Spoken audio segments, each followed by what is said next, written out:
The UN Global Compact is a privileged observatory on the world of business. We engage in Italy 500 companies, but all over the world there are 20,000 companies working with us on sustainable issues. So it's very important nowadays to involve our suppliers, our small medium enterprises, and especially in Europe we can tell that the new legislation is pushing companies to taking care of their suppliers. So it's important to share indicators, to share targets, and to have a performance approach while dealing with our suppliers. We know that climate is a priority, and as a matter of fact, the supply chain are responsible 11 points more than scope 1 and scope 2 for indirect emissions. So it's very important to work on climate. At the same time, it's very important to work on human rights and impact on communities. And the new European directive is pushing companies to invest through all the value chain, as I say, including suppliers, in their choice towards sustainability. So as a Global Compact, we had the chance to work with our company in order to identify which were the priorities for supply chains. And we had a working group with 32 companies that involved 140,000 suppliers. So we're quite sure that we identified the correct priorities. And I may say that they cover all the range of sustainability issues. The first priority is involvement and engagement on decarbonization. So environment and climate action is the first priority. Then we have human rights and labor. So that it has to do with the impact on the communities, the impact on workers, safety condition, decent work, and how we pay employers in our supply chains. So it's very delicate issues. So the third dimension is taking into consideration externalities in the production process.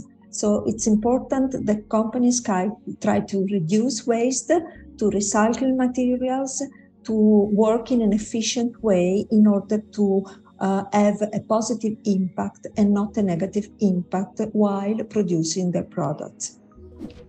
A responsible supply chain increases the positive impact of a company through all the value. And it's important also in terms of reputational risk that are avoided with a responsible supply chain.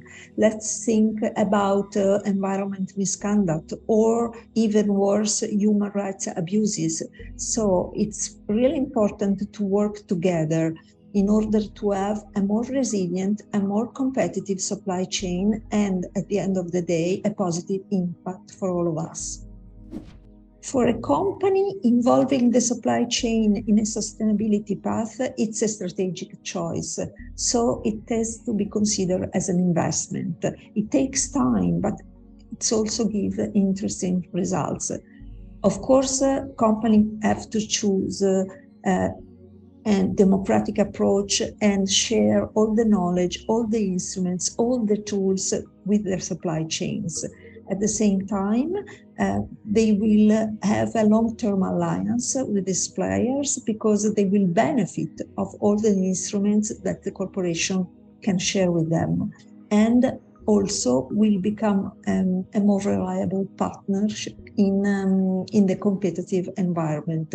So it's a strategic choice to engage them, but it has also a positive results on all the companies that decided to follow this initiative. Of course, small and medium enterprises have less resources, and one of the choices that big companies can or may consider is to invest also in knowledge sharing and building competencies in the human resources of their suppliers.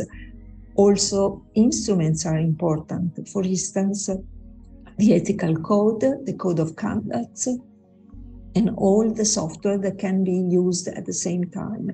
It's also important to share common indicators and key factors that can bring results to both the supply chain as well as the corporation. We consider, as UN Global Compact, crucial the engagement of the supply chain. It's important to share the same indicators, the same impact, and have a win-win approach with our suppliers. Many companies are increasing the score they're giving to the suppliers that have a good sustainability approach. In this way, they are endorsed, but at the same time, I would say a little bit forced to be sustainable, because they know they will have more opportunities with the companies to win procurement activities with them. The first two principles of Global Compact are on human rights. The first one, respect human rights, and the second one, not be even responsible in an indirect way of human rights abuses. That has to do with supply chain. So for Global Compact, it's very important to respect human rights, and every business should be aware of what is doing in terms of positive or negative human rights impact. Our legislation is increasing the constraints on human rights, and we are very favorable of that. As I said before, we have the European directive, but also last year it was launched by the EU, the social taxonomy. And the social taxonomy is around the three pillars. Again, the first one, human rights, then decent work, how do we pay our employers, in which condition we oblige them or we ask them to work.